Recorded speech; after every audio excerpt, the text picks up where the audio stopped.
Hello, good morning, and welcome to Northern Light Spiritual Center.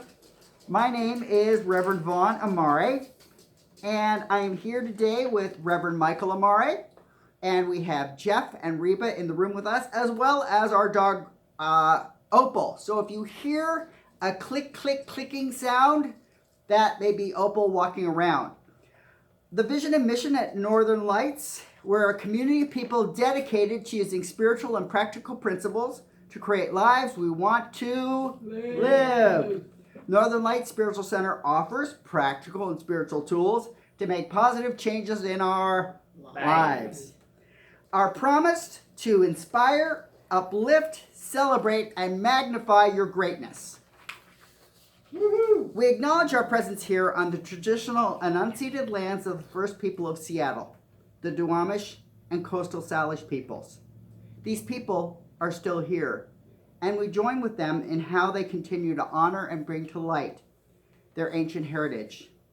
We seek to resist the erasure of indigenous histories as we work towards inviting and honoring the truth.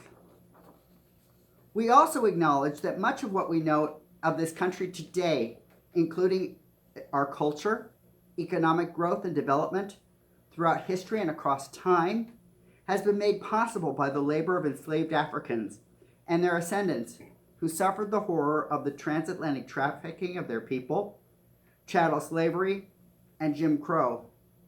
We also name the Asian and Chicano people who toiled with little recognition. We are indebted to their labor and their sacrifice, and we acknowledge the tremors of that violence throughout the generations and the resulting impact that can still be felt and witnessed today. If you care, please join me for our opening song by Ron and Carol Harris in this very room.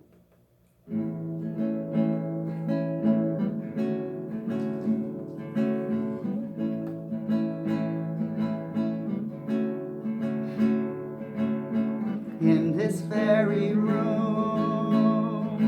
there's quite enough love for all the world. And in this very room, there's quite enough joy for all the world. And there's quite enough peace and quite enough power to walk through our every fear.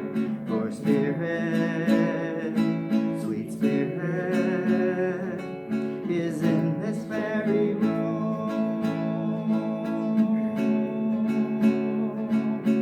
In this very room.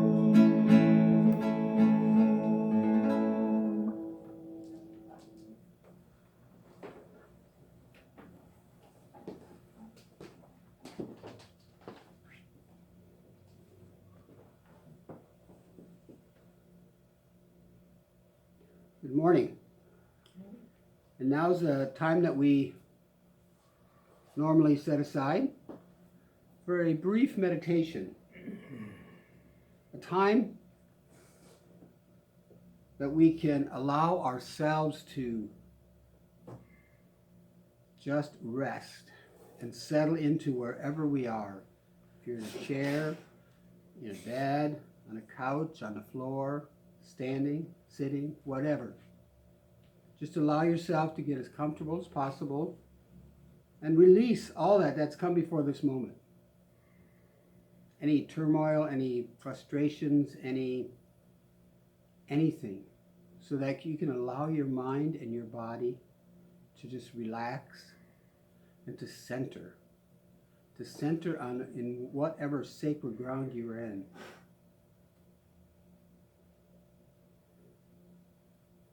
And so I invite us to take a couple of nice, deep cleansing breaths, allowing the air, the oxygen to come in through our nose, down to the diaphragm, and then release it, releasing all that the body doesn't need. And so let's inhale in and release. Another nice deep breath in hold it and release. One more time. Breath in and release.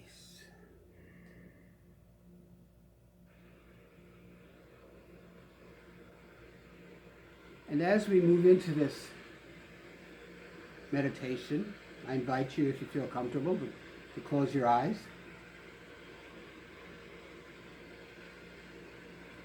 And if you hear the sound of this rushing water,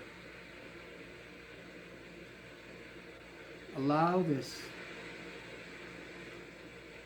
water that's flowing fast and freely to wash over you.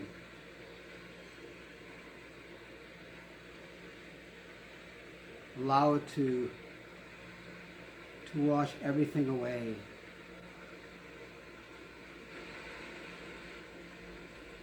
As the blood flows through your veins and arteries, as the oxygen flows through your body, knowing that you're being fed by that oxygen, that each cell, each organ absorbs that oxygen.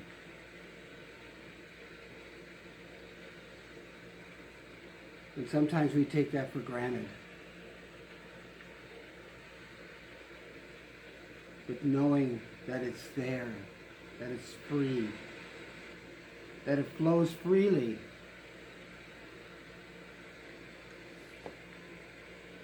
is a gift.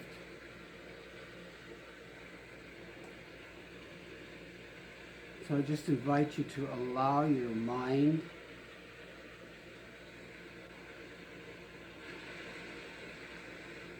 to relax and let this feeling, this flow of water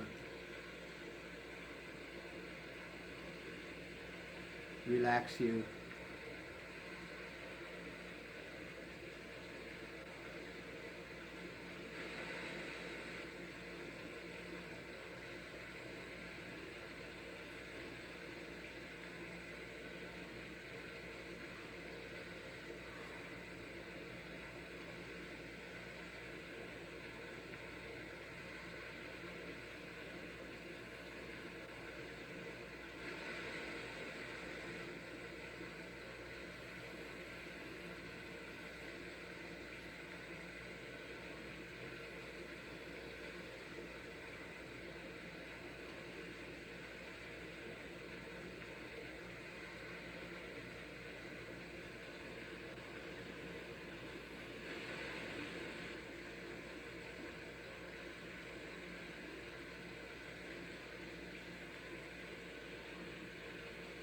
I invite you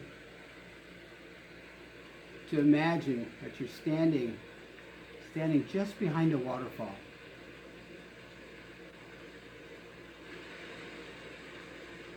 As you stand there and you watch the water come down that fall.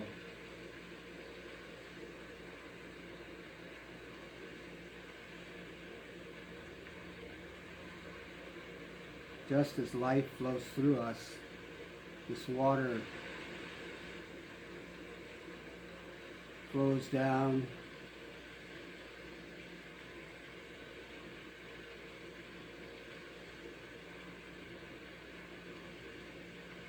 flows down rapidly, without any thought. Just as our life moves on from day to day, from minute to minute, without any real thought.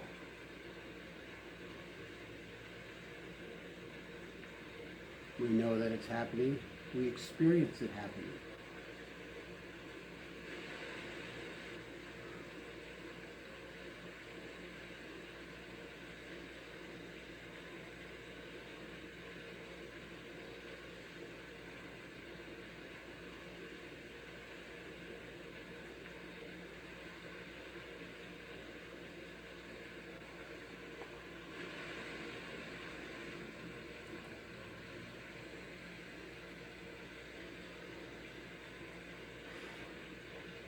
And as you're standing there watching the water, you feel cleansed and free and powerful. And as you move through the week, allowing your life to flow easily and smoothly, just as this waterfall is flowing.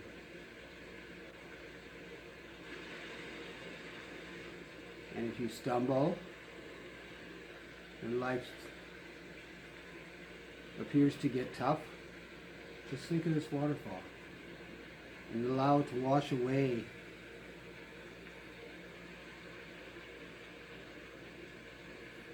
any of the frustration and angst that may appear. And so with that, I invite us to wiggle our fingers, our toes, and with a nice deep breath in and out, open our eyes and return to the room. And so it is.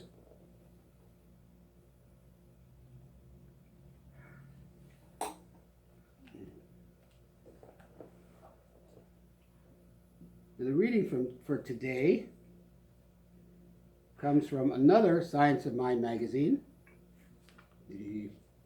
from October of 2006, just a couple days ago.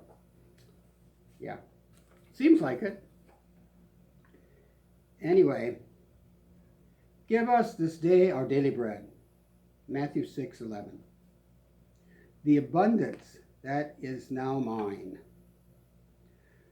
God gives to me all that I am capable of receiving. My consciousness alone determines the richness or the poverty of my thinking. I am the recipient of all that God is, and today I increase my knowledge of God. Into my thought, God pours all of his ideas. I do not live by labor alone, but by every idea in the mind of God. This is my true source of supply. Knowing this, I open my mind to receive the inflow of spiritual inspiration, which the infinite is forever showering upon me. I love to think with the ideas of spirit. I accept the bounty of God, for I know that his mind has planned it for me. My God is a rich mind that knows only abundance, health, and peace. These are mine today, for I am the beloved Son of the Father. The Lord giveth, but does not take away. I eat of the bread of the Spirit. I am nourished in consciousness by the living truth. I hunger and thirst after righteousness, and I am filled. For God is within me, sustaining my every right action. My mental food determines the kind of world in which I live. I now choose my mental nourishment as wisely as I do the physical. If my body needs a balanced diet, so does my soul. As all of truth is offered to me, I have a perfect repast from which to select. I now balance wisdom with love, joy, with the creative work and power with true authority. My mind is well fed with the truth. Every channel of my thinking is now open and receptive to the ideas of truth, which are the true living bread. I feast upon the goodness of God. I think of the abundance that is now mine, and thank God for it. and so it is.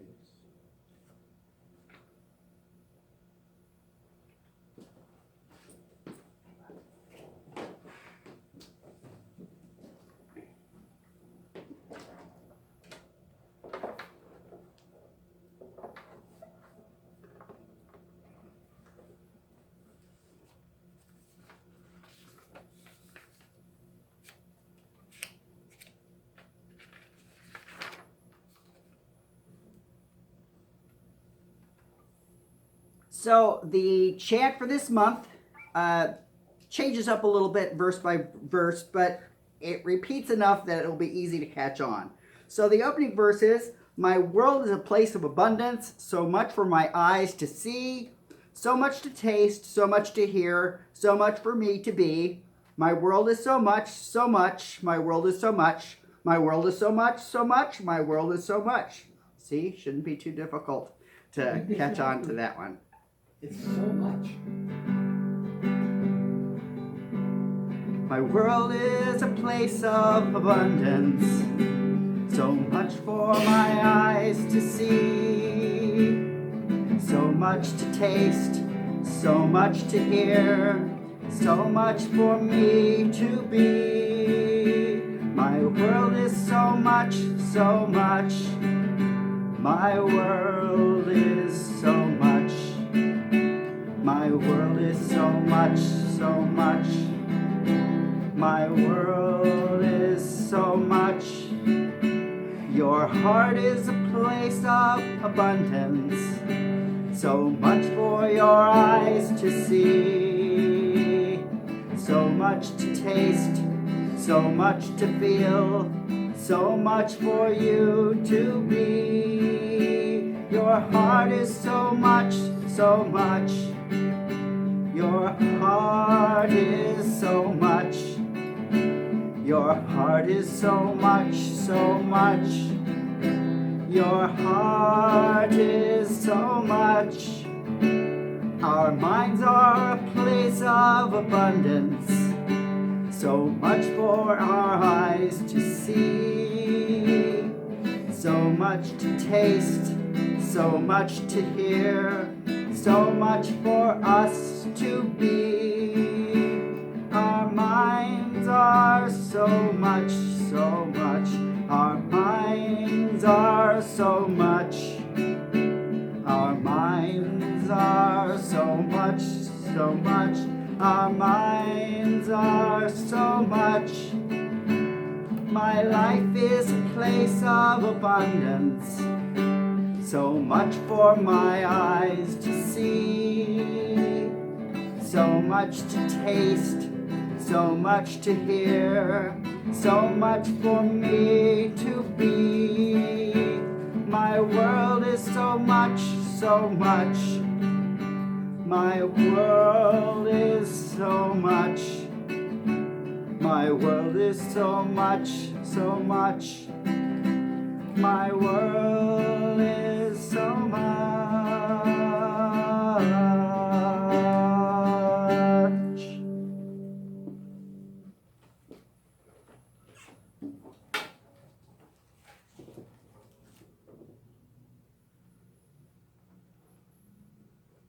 Now, the song we're hearing before the talk is probably a version you may not be familiar with.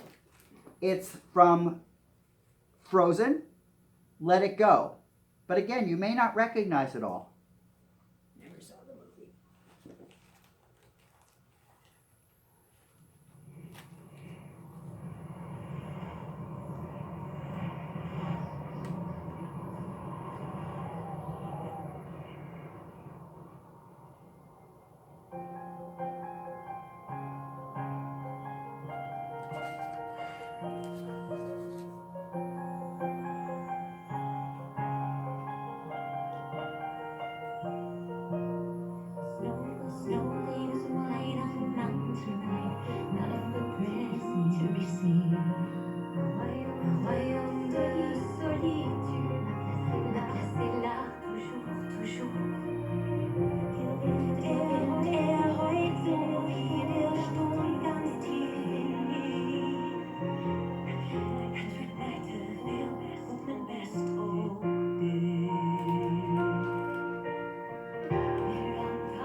ljusas orkan. Kusten och sidan en uloji.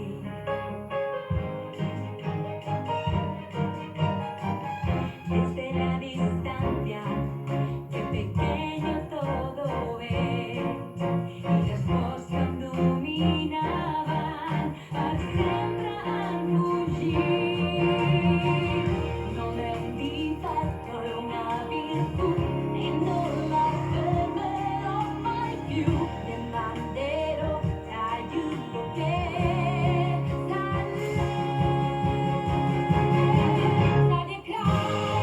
Stadie kraj, na krylima vetrata, så gick ljus wysoka, man była tytejka.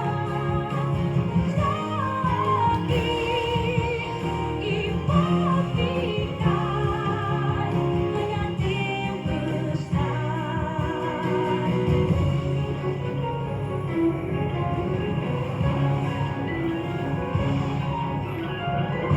Kuasa ku buat hidup berjalan. Berarti mengerti lepas tanah dividend. Som kryställer står in tanke ganske klar. Dess bredde förändras när mina vantar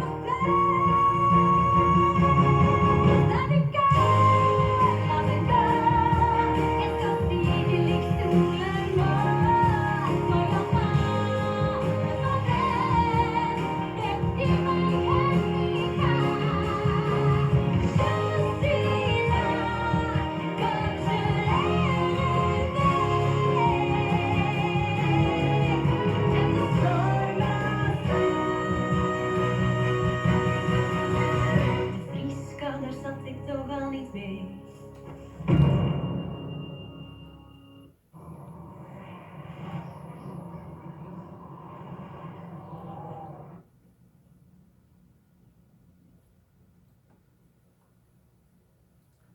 So I wanted to open today's talk,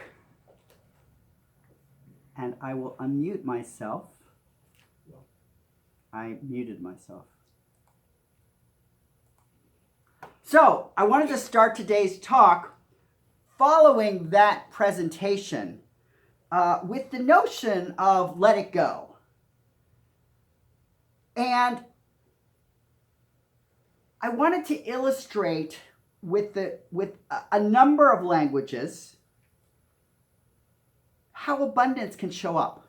And I also want to name very directly that as beautiful as that was, it lacked any African representation, and it lacked Australian representation, and it lacked from the subcontinent of India. So I just want to acknowledge, as beautiful as that is, I hope the next version will extend and include a broader representation of what's in the world. The notion of abundance and the notion of the universe flowing freely with abundance, to own that, I believe there are things that we have to let go.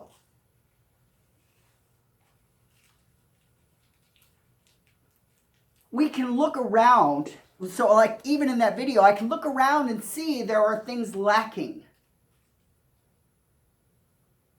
And the experience of lack can raise questions about the truth of something like abundance. In point of fact, there are more than 7,100 human languages. So the fact that we had 25, I know that we're never going to get the 7,100 and some odd languages. But it doesn't mean that we have to stop looking for that. It doesn't mean that we have to stop listening for that. It doesn't mean that we have to stop it. It may invite us. The notion of abundance may invite us to push to see how abundance can show up more fully. So in today's talk, I want to look at the notion that we actually do live in an abundant universe. And living in this abundant universe may include the love in our lives. It may include the financial health. It may include our creativity. It may include even more. There may be things that I'm not thinking of that are coming to your minds automatically, that aren't lit up for me. And I also want to acknowledge that we have both conscious and unconscious beliefs and habits and rules that are either allowing abundance to express or that may be blocking it. We may have all that the universe has to offer cut off down to a trickle. Our work is letting go of those beliefs. So the character embodied 25 different times in 25 different voices called us to let it go.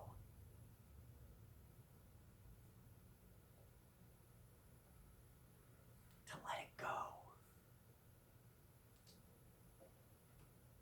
Now, I'm not saying letting it go is easy.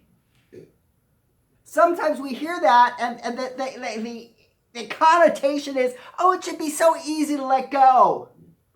Let go of those old habits. Again, I can't speak for any of you, but I can speak to my own tenacious lack of skillfulness with letting go of things that no longer serve me. As something that I can illustrate very, very quickly is, I think many of you know that I was bargaining. I was on the side of the working people with the Seattle School District, and I was bargaining with the people that are kind of in charge. And the people that are kind of in charge are empowered by the board to say, you know, this is as far as we'll go. And I was bargaining on behalf of folks who were like, no, we need to go further than that. As far as they'll go is not far enough for what we need to survive. It's not far enough for what we need to do the work that we're doing. I'll give an illustration. At one point, one of the things that we heard loud and clear from many of our educators and from many of our families and from many of our students is that we need mental health supports, because COVID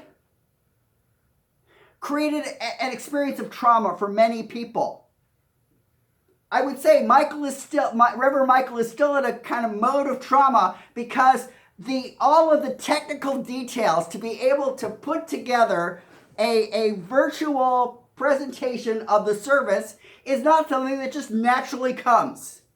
It isn't something that's easy for him. This isn't how he grew up. He didn't grow up with the technology to just make it ready that he can do this. And we all have things that come more easily and not.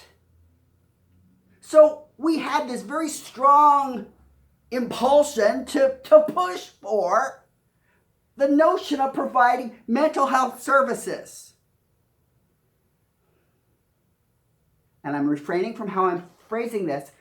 The district's response was, we just don't have the money. We just can't do that. It's too hard. And in fact, at one point, they pitted one group against another. You can either have counselors and family support workers, or you can have speech pathologists, but you can't have both, because it'll cost too much money. Now, clearly what I'm describing is what I think people can identify as a lack mindset. There isn't enough. How often do we carry a lack mindset? I felt very fortunate because the group of people with whom I were bargaining were not going to buy into that lack concept. We drew on other evidence. We drew on the fact that, hey, you know what? The federal government provided the district with money to help with mental health stuff. The state government provided money to help with mental health stuff. And we're wanting you to use that money for the mental health stuff.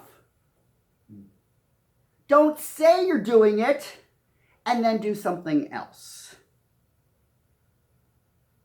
I felt honored to be part of a group that was pushing for a true representation. And we did. We were successful. The district didn't want to do it, but we did get an increase in the number of counselors, in the number of family support workers. We were able to hold the line and maintain support for some of the international and multilingual families that we have. This district is like, oh, you can just use a translation service. Don't worry.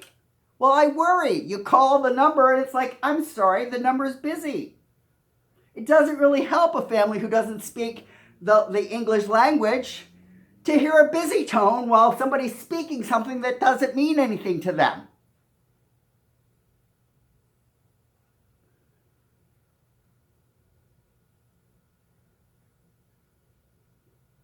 I want us to start with the notion of playing with our beliefs. What if we embrace the belief that the universe says yes to us? So the first thing we're going to propose is, what if we embrace the notion that the universe is always saying yes to us? Familiar with the science of mind? This is kind of a foundational piece. That spirit absolutely always responds with a yes. The problem is, though, that sometimes it isn't the yes that we want. We are very specific about our yes, and we're very specific about our no, and we're like, oh, it's not what I want, so this must be a no from the universe. Ugh! Now, just for a moment, analyze my feeling. How often do we get into that I would propose that is not something that is a smooth means through which yes comes into our life. One of the things about the yes of the universe, it can call us to pay attention to our feelings and to our thoughts, to our beliefs.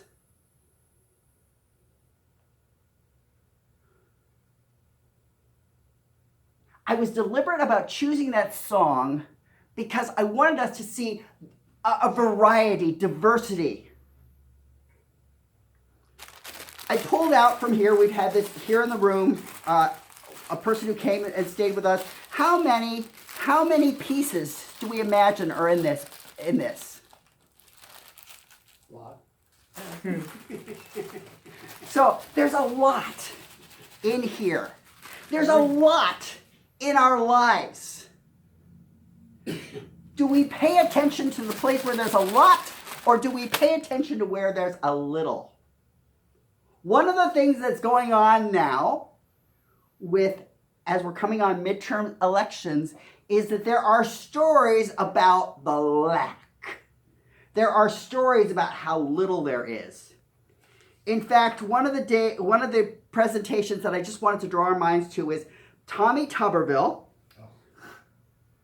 talked about how the Democrats are supporting crime and that crime is really what they want. So there's an abundance of division happening. There's an abundance of trying to scare people. There's an abundance of trying to fill people with fear, because fear is very motivating. He not only went to characterize that the Democrats love crime and they don't want that, and they're not only soft on crime, they're supporting crime. And then he went the next step. He went the next step to say that this is in place of, since the black people can't get reparations, this is in place of reparations. Now, you should gasp. You should do an audible, oh my God, I can't believe it. But this is what a whole side of our political process is about. I did a presentation with a coworker this week on microaggressions. This kind of statement goes so far beyond microaggressions into a macroaggression, into a outright racist assault. And a news person was asking another person, do you think that was a racist comment? Well, I can't comment whether it was racist. The person who was doing the news should have been able to say, it's a racist assault.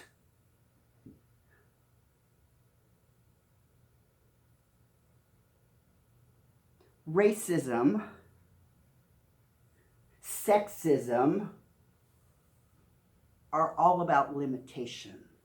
They're all about anti-abundance.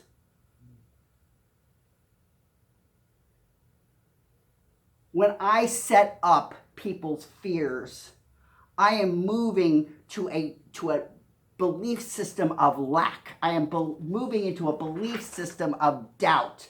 I am moving into a belief system of not enough. And I am calling on people and motivating people from that. I am calling on the lowest level of fear and grabbing for what only I can get, and I don't give a crap about anybody else. So a couple of questions to ask ourselves about our beliefs. Do we believe in the sanctity of everything, including money? Do we believe that we have value, worth, and we're entitled to live well? Do we believe we shouldn't live well because others aren't? Do we hold back the energy of life? Do we keep ourselves small? Do we try to fit in? Do we try to keep our head down and not be noticed? Do we believe that there is some punishing power in the universe which takes our good if we get too big, if we get too much? Do we believe there's an ebb and flow in the universe? Or do we believe in ever-present supply? Do we believe we can't prosper in the midst of bad times? So the kinds of things that might show up is that, do we get rid of money as soon as it shows up? Or do we cling and hoard it because we fear it'll go away? Through our beliefs, what are we responding? How are we responding to the universe? So, if the universe is always saying yes, it's always saying yes to what we actually believe.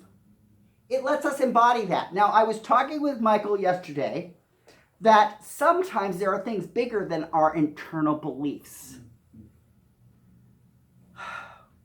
Tomorrow is Indigenous American Day.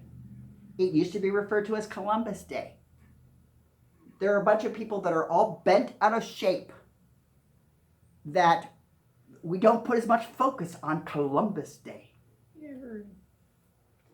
And I would draw attention to what I do at the beginning of most services. I'm very deliberate here, and the center has become very deliberate about acknowledging the fact that we live on native land.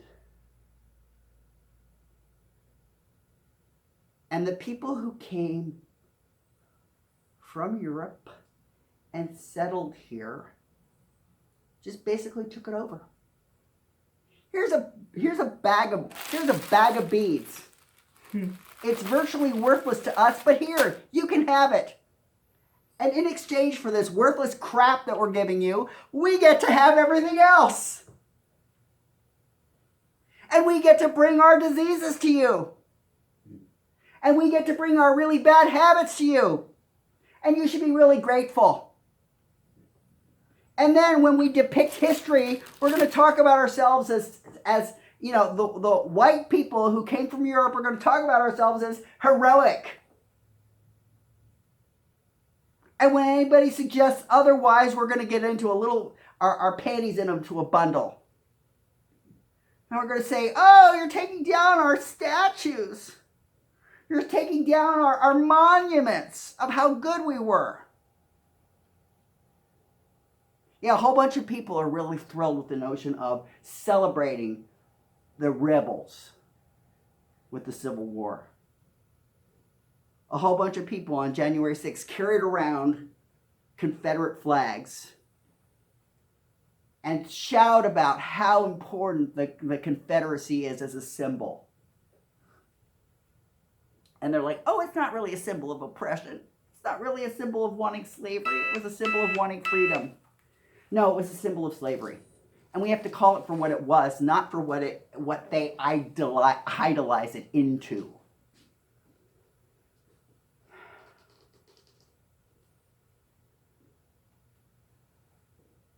If there is total abundance around us, when we talk about something like the law of attraction, how many of you have heard of the law of attraction?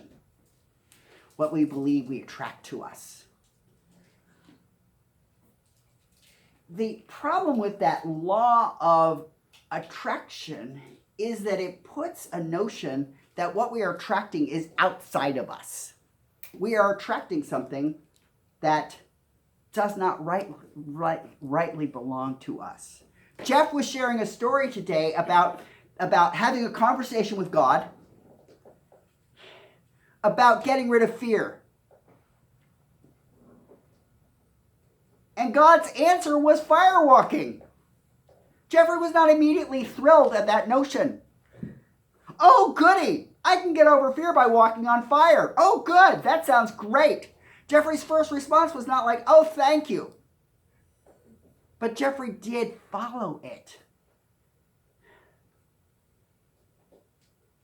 An alternative to the law of attraction is the law of expression. That we can express from within ourselves. Jeffrey's law of expression was sensing that person that came into the room was powerful. And that person that came into the room, he had a sense that this is a person that he should know more. And again, when he found out that this was a firewalker, it was like, oh, look at the universe saying yes to me, and it said yes to me in this way. There's an episode from The Twilight Zone, and I'm sure many of you may go yes when you hear about it. There's a guy who's kind of a curmudgeonly guy. He doesn't really like people. And he wakes up and the whole world, everybody's gone. And he is like totally thrilled. Woo! I hate people and all the people are gone. This perfect expression, the law of expression. This episode embodies that hatred. And he's like, now all I can do is I can read, and I can read all of the books, and there won't be any obstacle to my reading all the books. Except that because there's nobody around, he breaks his own glasses. And he's left in a world where he's completely miserable because he can't read all of the wealth of all of knowledge because his glasses aren't working. Now, you know, if I try to do the rest of this without my glasses, I'm going to be in a bit of a difficult situation. So he was in a bit of a difficult situation. Consider the law of expression. What we express becomes our experience of life. If I have dysfunctional beliefs about wealth and about abundance, I express this and it reflects back to me. Ralph Waldo Emerson offered a very easy way to get through this. Let us take our bloated nothingness out of the path of the divine circuits. Let us unlearn our wisdom of the world. Let us unlearn the wisdom of the world. And again, a lot of people love that notion of bloated nothingness. Mm-hmm. It's really a powerful illumination. We bloat up so much.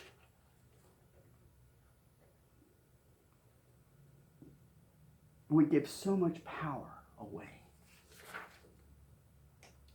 The third piece that I want to speak to is the notion, the power of our heart's desires.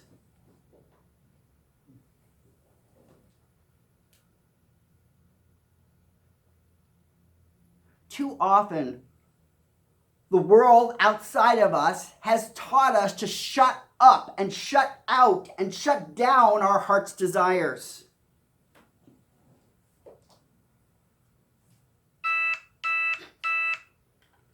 My monitors are beeping that my glucose is low.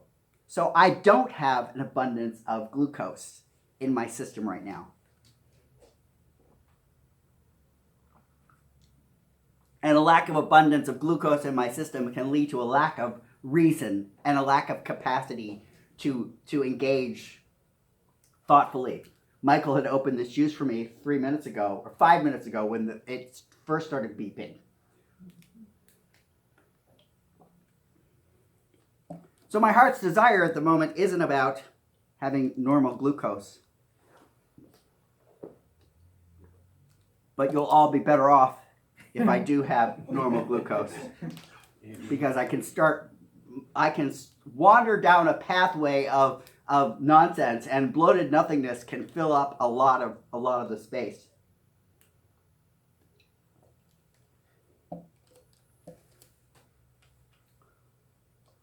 What of our habits, what of our growing up, what of the laws and the beliefs have taught us to shut down our heart's desires? Some of it may even be religious experiences. Zen monks hear that it's important to become enlightened, and in order to become enlightened, they've got to eliminate their desire from their lives. So they go off and they spend years working to release all of their desires. And finally, when they've released all of their desires, they come back to their master and they say, "I've succeeded." And their teacher nods, smiles, and said, "Why did you do that?" What? Why did you spend years of your life renouncing your desires? Huh? You freaking told me to do that! I have focused my life for the last 5 or 10 years on releasing all of my desires. And the teacher's like, Do you notice that there was a desire behind your desire to release your desires? You were desiring enlightenment. And I gave you a pat answer that you could hit enlightenment if you released all your desires. Ha ha! Fooled you. Spent 5-10 years of your life rooted on getting rid of all of your desires. But you never got rid of all your desires because you maintained a desire of enlightenment. So the teacher smiles with the student and says, "You've realized that you desire to be enlightened."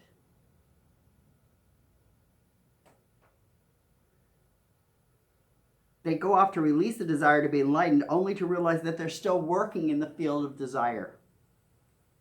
Eventually, the process of enlightenment is about realizing that desire is the motivating energy of the universe. That's not what we heard when we learned about Buddhism. We're like, release our desires, be very zen. I'm just feeling so good about myself. I'm so enlightened. I don't have any desires. Aren't I great? Aren't I wonderful? Breathing.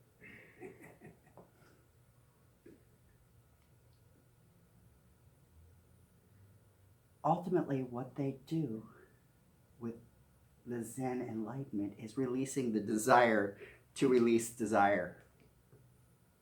I'll repeat that. They release their desire to release desire.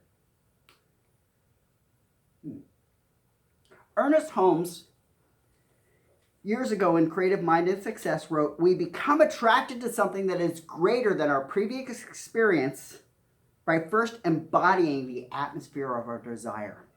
I'll say that again. We become attracted to something that is greater than our previous experience by first embodying the atmosphere of our desire.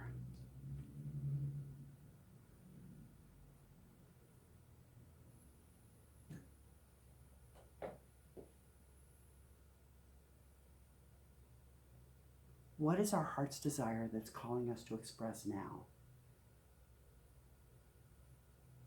As we consider abundance, I propose the idea of just recognizing that we live in an abundant world. I live in an abundant world with that beeping sound, which is abundant in my life. And I have to be careful because sometimes I let that abundant beeping sound make me overkill. Oh, I'll get rid of that. And then my glucose went from being not abundant to being very abundant. We live in an abundant world. Do we allow ourselves to embrace that abundance? Do we allow ourselves to see it? Do we allow ourselves to know it? I pulled up 2 rocks. I bet any of us could go out and we could fill our pocket with rocks just by walking along. Wouldn't take us very long. If we were to pick up every rock we saw, we'd probably have full pockets. If we were to fill our pocket with every leaf we saw, with every flower we saw, we'd end up very quickly having more that we could carry. Now the one rock is kind of rough.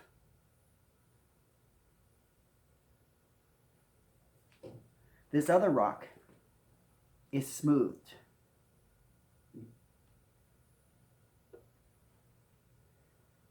A friend that we're having lunch with today takes rocks and polishes them. He uses a machine to polish it, but maybe the polishing that we do is with simply the polish of our fingers on that rock. You've heard the expression a worry stone. Maybe if we were to take out a rough stone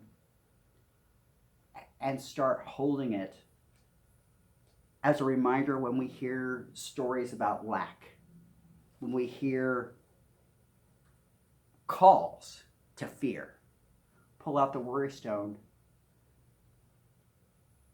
and rub off some of those rough edges.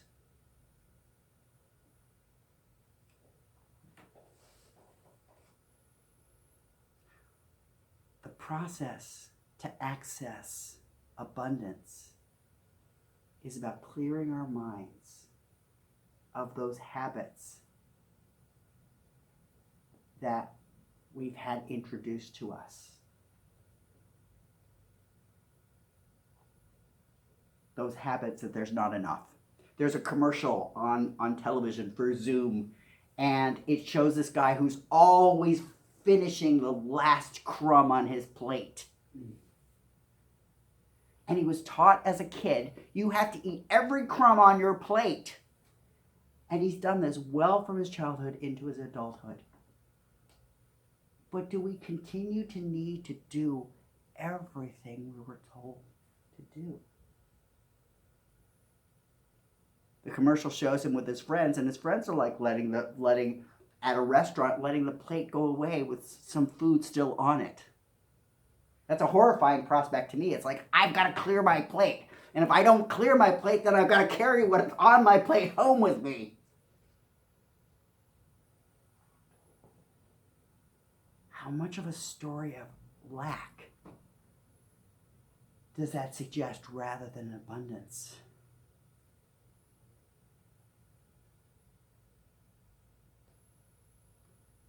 What if we get out of the way of life's abundance?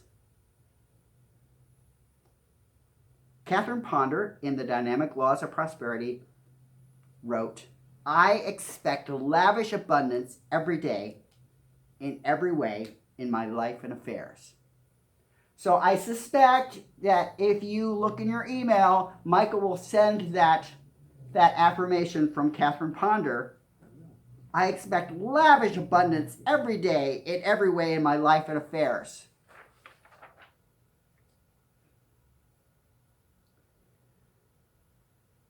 And I offer this affirmation for us to share together. So you'll have two, at least two this week, related to abundance. So my affirmation for today is universal abundance. Universal abundance. Universal abundance. Flows freely. Flows freely freely in my life. in my life. Let's do it again. Universal abundance Universal abundance. Beep, beep, beep. flows freely Flows freely in my in life. my life. And one last time. Universal abundance flows freely in my life. And so it is. So it is. And we're going to close with a song by Eddie Watkins Jr. And part of the reason we're doing it today is that Michael meant to do it last week. But it's still appropriate for this week. So please enjoy this song by Eddie Watkins Jr. as another affirmation about being happy, healthy, wealthy, and whole.